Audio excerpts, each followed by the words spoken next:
Hi, everybody. In this exercise, we're asked to find m, right? If 2 to the power of 4m plus 8 times 9 to the power of m plus 2 is equal to 12 to the power of 3m plus 2, what is m?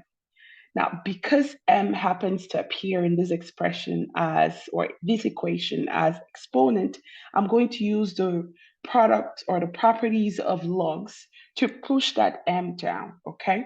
So I'm going to attach logs on each side of the equation. So whatever I do on the left, I'm going to do on the right.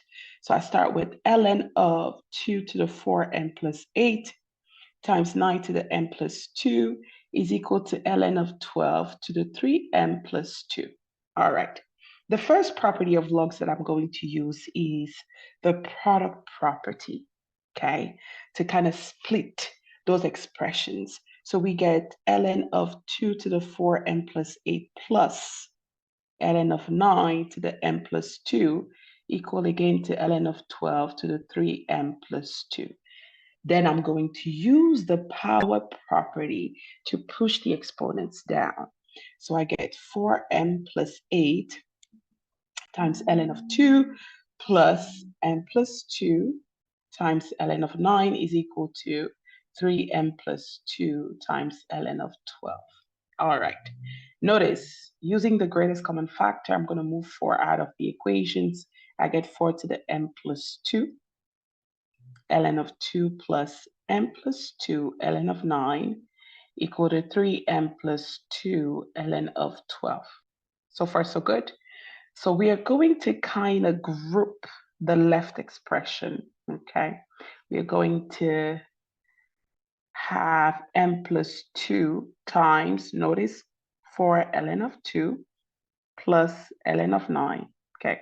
If you were to distribute the m plus 2 inside of the equation, you're going to get the previous expression back. And then we have 3m plus 2 ln of 12. Using the division property, we are going to isolate the m on one side and the logs on the other side, okay? So I'm going to divide by 3m plus 2 on each side of the equation. Notice what's happening.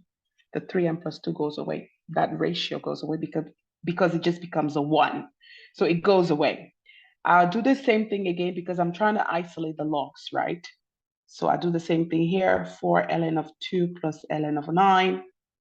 This guy is going to cancel out. And we have 4 ln of 2 plus ln of 9 on that side. So you're left with m plus 2 over 3m plus 2, okay, equal to ln of 12, 4 ln of 2 plus ln of 9. This is what you're left with. All right. That's literally what we are left with. Just cleaning up my work a little bit. So when you plug this expression or this ratio in the calculator, you are left with 1/2. Take a minute and plug it in. You're going to be left with 1/2. So we use cross multiplication here.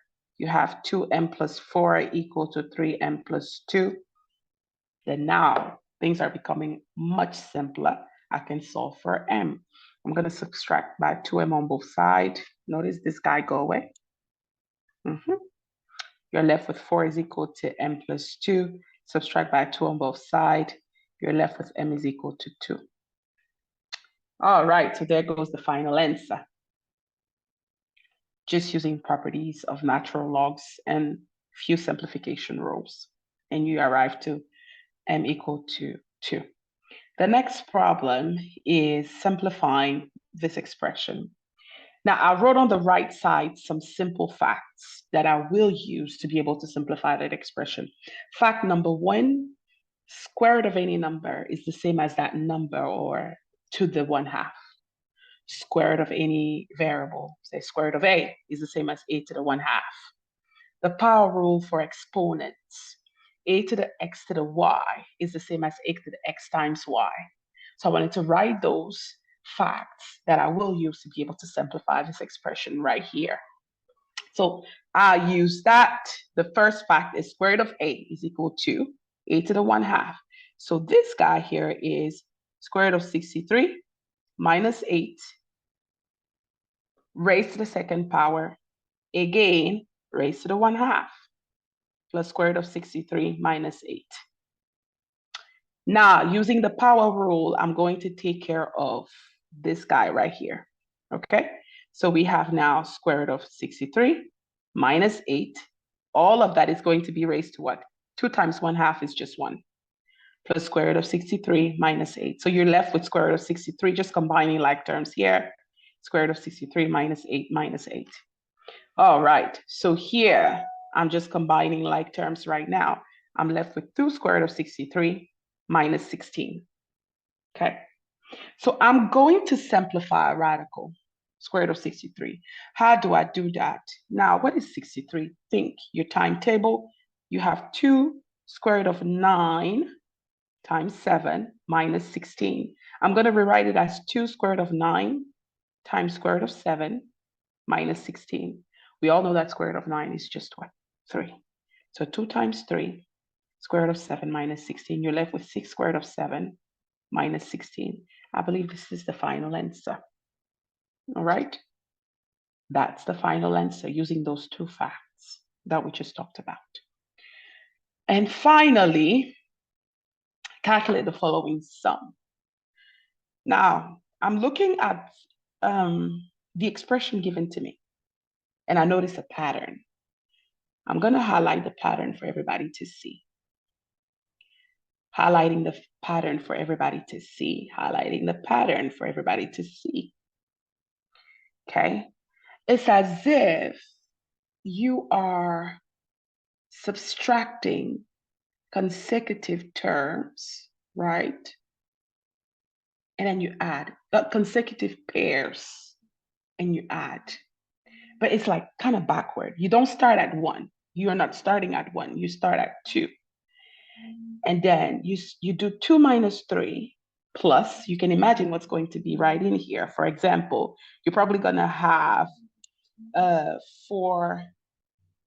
you're probably going to have, let me just give you an example of what you're going to have in here. You're probably going to have something like 95 minus 94, right? Plus, you're probably going to have 93 minus 92, etc., till you get to 3 minus 2. All right, notice that those pair, when you're subtracting them, you get a 1. This is going to be 1 plus 1 plus 1 plus da da da plus 1. The key is to figure out how many ones you're going to have there. Because the moment you figure out how many ones you're going to have there, then you have your answer. All right, think about it this way. From 2 to 99, how many numbers are there? From 1 to 99, you only have 99 numbers. From 2 to 99, you're not going to have 99 numbers. You're going to have what? 98. 98 numbers, all right? But think about it. We're looking at pairs. Pairs. So 98 divided by 2, that gives you back what? 49 pairs. You have 49 pairs. So you're going to have that 1 plus 1 plus 1 plus 1 plus 1. How many times? 49 times.